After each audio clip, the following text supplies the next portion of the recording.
Hello,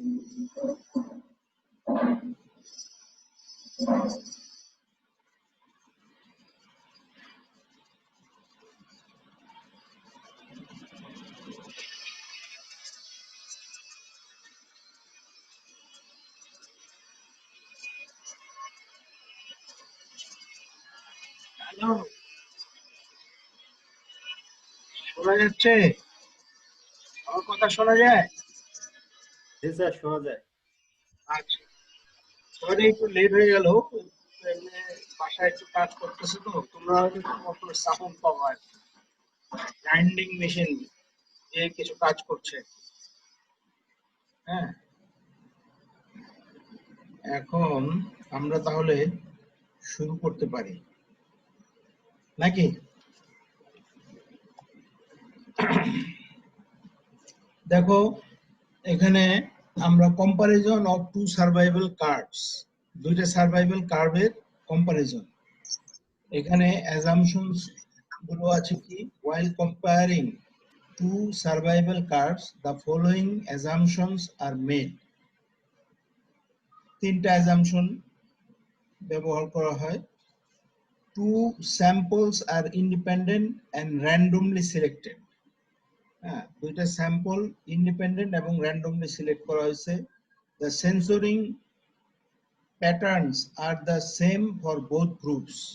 দুই গ্রুপের সেন্সরিং pattern একই রকম, মানে সাধারণত রাইট সেন্সরিংটা আমরা বিচার করি, বা দুই ক্ষেত্রে একইভাবে সেন্সর করব, নিয়ম যাতে ভিন্ন না হয়। The two population survival curves are almost parallel। এটা ধরা হয় যে almost parallel. That is, parallel যদি হয় তাহলে কি হবে, s2t equal to s1t to the power theta. মানে s1 to the power s1t কে একটা ঘাতে, হ্যাঁ, একটা পাওয়ারে উন্নীত করলে s2t এর সমান হয়। তার মানে দুইটার ভিতরে এরকম একটা রিলেশন থাকে যদি প্যারালাল হয়। ফর অল টি আর theta greater than zero, zero হলে তো আর হচ্ছে না, 1 হয়ে যাবে। A quick way to check assumption 3। এই যে 3 নাম্বার অ্যাজাম্পশনটা আছে যে প্যারালাল, এটা টেস্ট করার জন্য একটা কুইক ওয়ে আছে, সেটা এখানে বলা হচ্ছে। হ্যাঁ, A, determining the PL estimates of S1T and S2T। PL estimate বের করতে হবে S1T এবং S2T। একটা স্যাম্পল যদি থাকে তার ভ্যালুগুলোর ভিত্তিতে পিএল এস্টিমেট আমরা বের করতে পারবো, আমরা শিখেছি তাই না? পিএল এস্টিমেট বের করা যাবে, নিয়মটা আমরা জানি। Plotting log e base minus log e base s2 hat t and log e base minus log e base s1t against t, এই দুইটাকেই প্লট করব।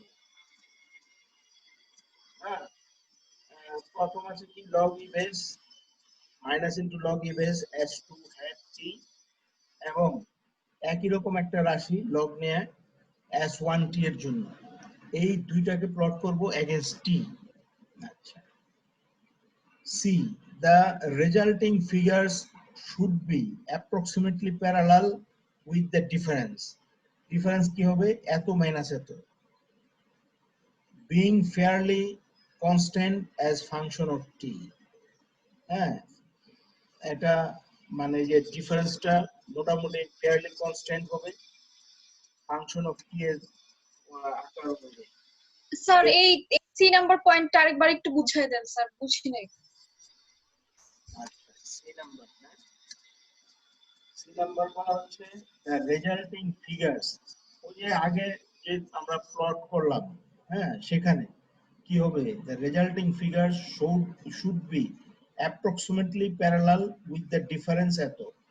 মানে ওই যে দুইটা যদি আমরা প্লট করি তাহলে অ্যাপ্রক্সিমেটলি প্যারালাল দেখাবে, হ্যাঁ, সমান্তরাল দেখাবে, এবং তাদের ডিফারেন্স হবে কি, ওই লগ মাইনাস দিয়া log e base s2 hat এটা থেকে এটার মানে যখন আমরা দুটোটাকে গ্রাফে বসাবো হ্যাঁ তো দুইটা লাইনের মাঝখানে একটা কনস্ট্যান্ট ডিফারেন্স থাকবে তাই তো? হ্যাঁ এটাই বলা হচ্ছে।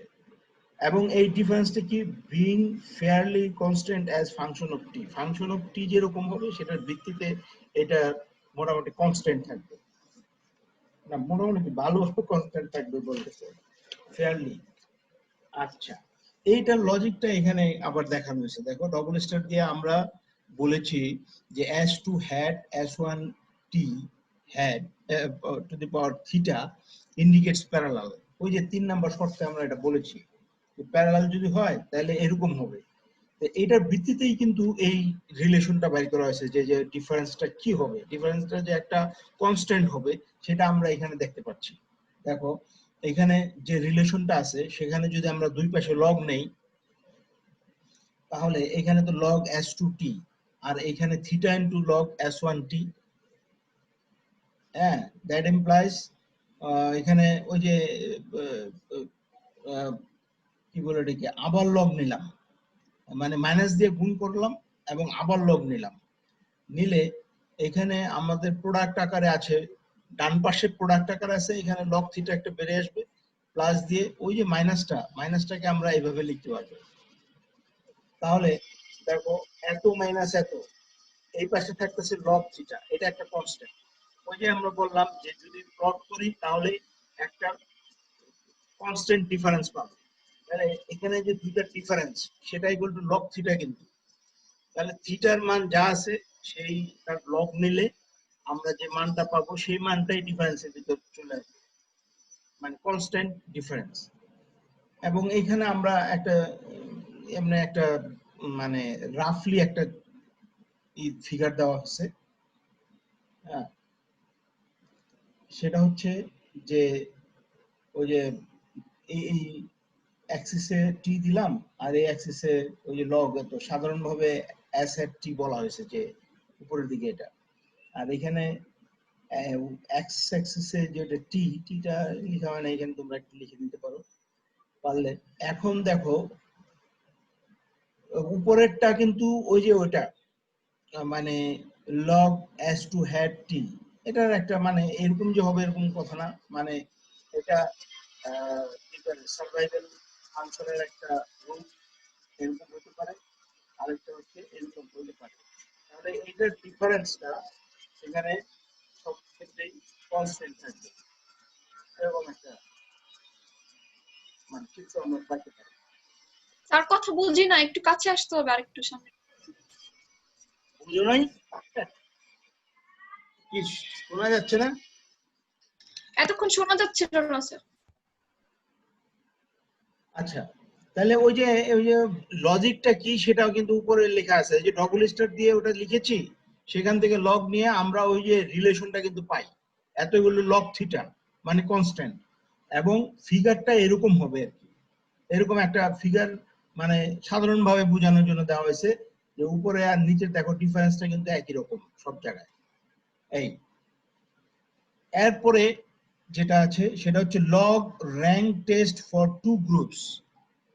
লগ র্যাঙ্ক টেস্ট করা যেতে পারে যে দুইটা সার্ভাইভাল ফাংশন এর ইকুয়ালিটি পরীক্ষা করার জন্য, এটাকে মেন্টাল হ্যান্সজেল টেস্টও বলা হয়।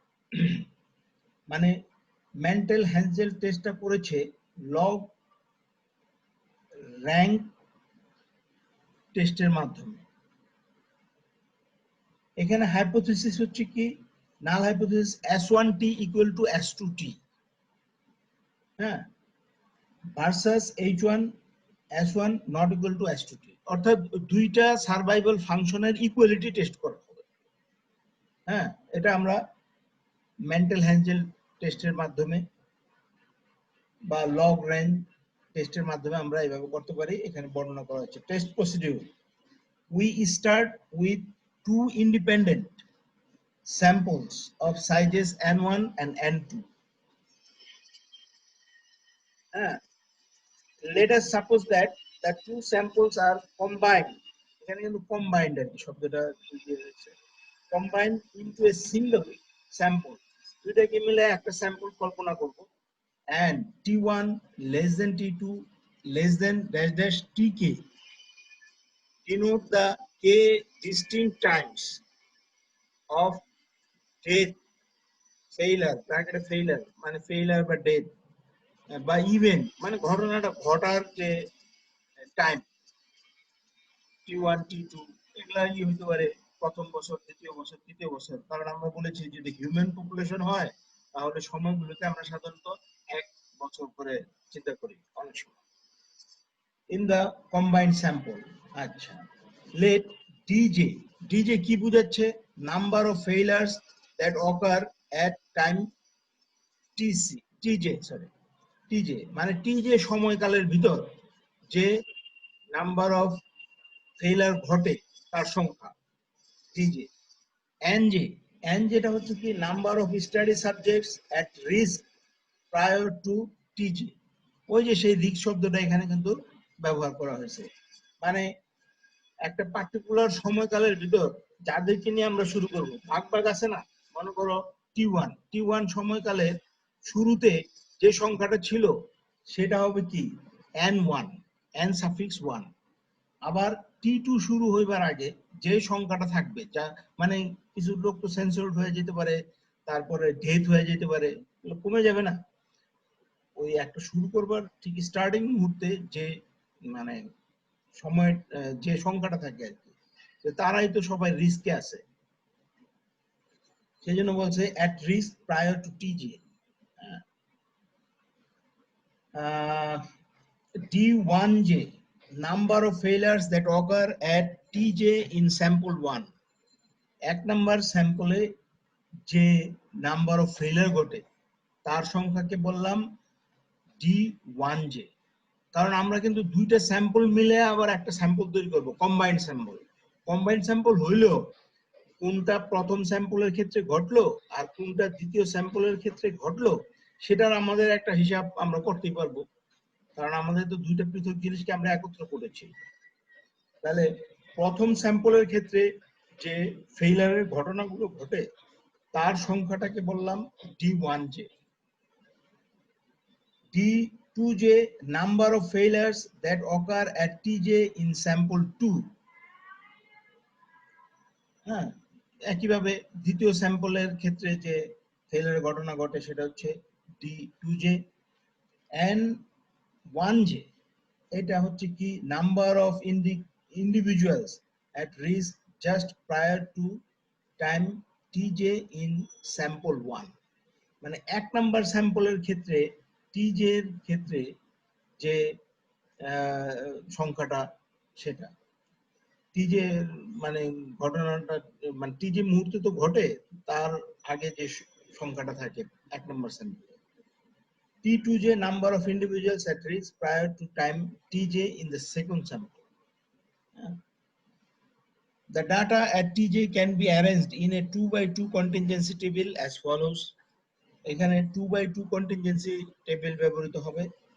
হ্যাঁ, এখানে কিভাবে লেখা আছে দেখো, 1 2 হ্যাঁ স্যাম্পলস, এখানে 1 নম্বর 2 নম্বর স্যাম্পল আছে, ফেইলার সার্ভাইভাল টোটাল, হ্যাঁ এখানেও টোটাল আছে, দুই প্রান্তে টোটাল আছে।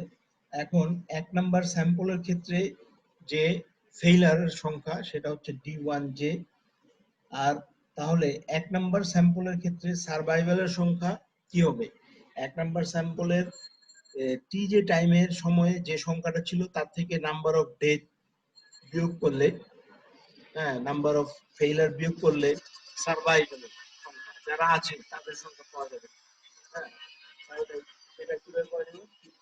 N1J মাইনাস D1J, এই দুটোর যোগফল তো অবশ্যই N1J, যোগ করলেই তোমরা দেখতেছো D1J কেটে যাচ্ছে। 2 নম্বরের ক্ষেত্রে একইভাবে পাওয়া গেছে, এবং এদিক দিয়ে টোটাল যদি আমরা রো বরাবর টোটাল বের করি তাহলে D1J আর D2J এই দুটোর যোগফল হচ্ছে DJ। আচ্ছা, সার্ভাইভাল এইভাবে এটার যোগফল এক প্রান্তে আছে NJ মাইনাস DJ, এবং 1 নম্বর স্যাম্পলের টোটাল, 2 নম্বর স্যাম্পলের টোটাল এবং কম্বাইন্ডের টোটাল। এটা কি বলে এটাকে নিচের সারিতে এই রেজাল্ট গুলো দেওয়া আছে। The marginal totals dj and n1j and n2j are random variables. এগুলো হচ্ছে যে মার্জিনাল টোটাল মানে কি প্রান্তে যে টোটাল আছে এগুলো হচ্ছে কি random variable.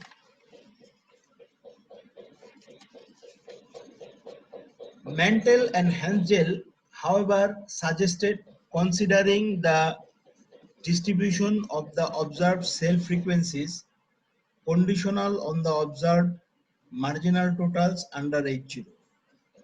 This in turn implies considering the distribution of just one cell, say D1J, since that other frequencies are implicitly determined by the fixed marginals. মানে এখানে একটা কন্ডিশনালের বিবেচনা করে কন্ডিশনাল ডিস্ট্রিবিউশন বিবেচনা করা হয়েছে sell frequency.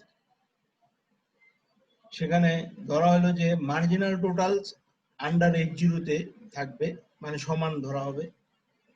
This in turn implies considering the distribution of just one cell. তাহলে ওই মার্জিনাল টোটাল যদি আমরা ফিক্সড ধরি তাহলে সেটা একটা সেলের ফ্রিকোয়েন্সি বিবেচনা করলেই হবে, কারণ আরেকটা তো ওই যে টোটাল থেকে বিয়োগ করলে এসে যাবে। এইভাবে মানে আমাদের ডিস্ট্রিবিউশনের প্রকৃতি একটা সেলের ফ্রিকোয়েন্সি দ্বারাই নির্ধারণ করা যাবে। হ্যাঁ, এটা ইমপ্লিসিটলি ডিটারমাইন্ড মানে অন্তর্নিহিতভাবে এটা এসে যায়।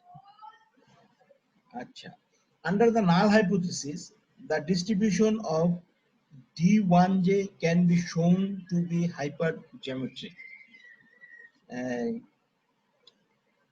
নাল হাইপোথিসিসের অধীনে ওই যে দুটো সমান এইভাবে বিবেচনা করলে, হ্যাঁ এটি তো আমাদের নাল হাইপোথিসিসে আছে, এটা বিবেচনা করলে the distribution of D1J can be shown to the hypergeometric. Dij ডিস্ট্রিবিউশনটাকে হাইপারজিওমেট্রিক ডিস্ট্রিবিউশন আমরা ধরতে পারবো, কারণ হাইপার ডিস্ট্রিবিউশন হচ্ছে কি ফাইনাইট পপুলেশনের জন্য করা হয়। তাহলে আমরা ওই যে প্রান্তে ধরলাম ফিক্সড, মার্জিনাল টোটাল ফিক্সড যদি ধরি তাহলে তো ওই যে ফাইনাইটই হয়ে যাচ্ছে, নির্দিষ্ট আকার, মানে একটা নিয়ে কাজ করব, আরেকটা ওই যে প্রান্তে থেকে বিয়োগ করে যে সংখ্যাটা আসে সেটা দিয়ে আমরা কাজ করব। তাহলে এটা আমাদের হাইপারজিওমেট্রিকের শর্ত পূরণ করে, এবং এই যে দুই ধরনের জিনিস আছে এটা আমরা নিচেও বলেছি একটু। এখন দেখো probability of Dij given Dj and J, হ্যাঁ দেওয়া আছে, ইকুয়াল টু এখানে আমরা যা লিখেছি সেটা কিন্তু হাইপারজিওমেট্রিক ডিস্ট্রিবিউশনের প্রবাবিলিটি ফাংশন, প্রবাবিলিটি মাস ফাংশন। এটা তোমাদের মনে আছে কিনা, তোমরা পড়েছো হাইপারজিওমেট্রিক ডিস্ট্রিবিউশন? জি স্যার পড়েছি। পড়ছো, তাহলে তোমরা এটা চিনবে। ওইটা কি থাকে, ওটা থাকে যে একটা আর্নে, হ্যাঁ বা একটা পাত্রে দুই ধরনের বল আছে, হ্যাঁ একটা স্যাম্পল ড্র করলাম, মনে করো লাল বল আর কালো বল আছে। লাল বল থেকে যে কয়টা আসবে, হ্যাঁ সে কয়টার সংখ্যাকে আমরা ওই যে ওইভাবে লিখবো যে মনে করো লাল বল আছে ডিজে সংখ্যক, সে কথার কথা, তার থেকে আমরা যে কয়টা